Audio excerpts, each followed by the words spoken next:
Let me start with a question that might feel uncomfortable. What if war, in the ancient world, was not about power, but about keeping the universe alive? I'm not speaking metaphorically.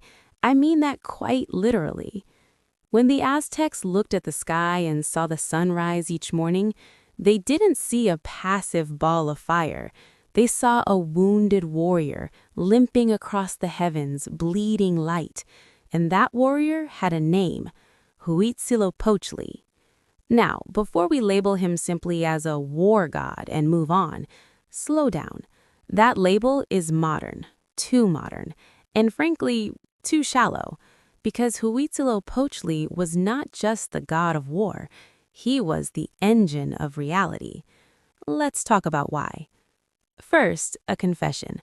I don't know exactly who Huitzilopochtli really was, and neither do you. No one does. Most of what we know comes from texts written after the Spanish conquest, filtered through priests who were already convinced this god was a demon. So from the beginning, we're working with fragments, echoes, shadows. But sometimes shadows tell the truth more clearly than daylight. According to Aztec myth, Huitzilopochtli was born fully armed. The moment he emerged, he killed his sister, Coyolxauhqui, the moon, and scattered his brothers, the stars, across the sky. Pause for a second. This is not just a family drama. This is cosmology. The sun rises, the moon falls, the stars retreat, every single morning. The Aztecs weren't telling a story about gods behaving badly. They were describing a daily astronomical event wrapped in mythological language. Now here's where it gets uncomfortable for modern ears. Huitzilopochtli needed food, not metaphorical food, not prayers, not incense. He needed human hearts. Why? Because according to Aztec belief, the sun was locked in an eternal battle against darkness, and without nourishment, it would lose. If the sun stopped moving, the world would end. No sunrise, no crops, no time. Game over. So war for the Aztecs wasn't optional. It wasn't political. It was cosmic maintenance. This is where I want you to notice something interesting. In modern physics, energy cannot be created or destroyed. It must be transferred.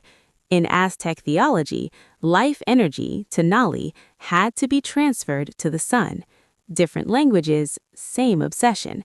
Energy must flow or the system collapses. Coincidence? Maybe.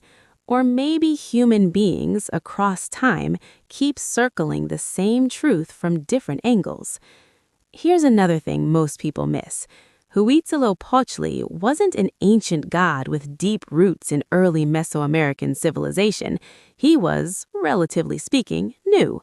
The Aztecs were latecomers, migrants, outsiders, and Huitzilopochtli was their tribal god, guiding them to the place where they would build Tenochtitlan. Think about that. A god who leads refugees, a god who demands discipline, sacrifice, and unity, a god who justifies expansion and war.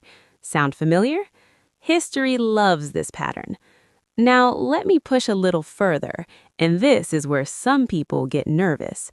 What if Huitzilopochtli wasn't just a god of war, but a god created by war? Think about it.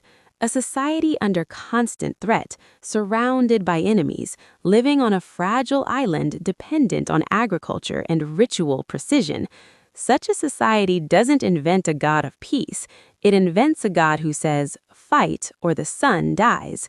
That's not superstition. That's survival logic mythologized. And before we judge them too harshly, let me ask you something. How different is that from modern narratives? If we don't fight, our way of life collapses. If we don't act now, everything we love disappears. Different costumes, same script. Now, let's talk about the imagery. Huitzilopochtli is often depicted with hummingbird feathers. This confuses people. A war god as a hummingbird? But in Mesoamerican symbolism, hummingbirds were not cute. They were ferocious. tireless, always moving, never resting. Warriors who died in battle were believed to return as hummingbirds, feeding on the nectar of flowers in the afterlife. So the god of war wears the symbol of the warrior soul, beautiful and terrifying. Picture this as a film scene. A massive pyramid, drums echoing like a heartbeat, the sun rising slowly behind stone steps soaked in blood. A priest lifts a heart toward the sky. The crowd roars, not in cruelty, but in relief. The sun will rise tomorrow. That's the emotional core, not sadism, not madness, fear of cosmic collapse.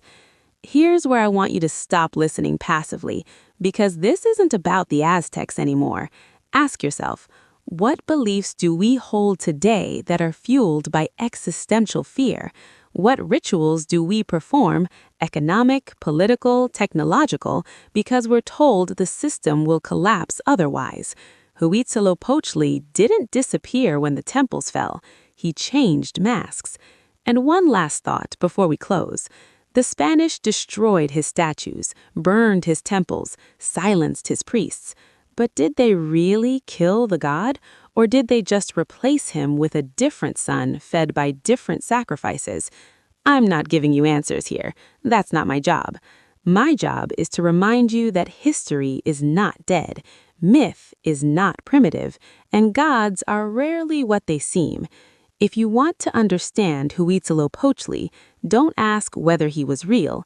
Ask why humanity keeps inventing gods who must be fed so that the sun can rise one more day.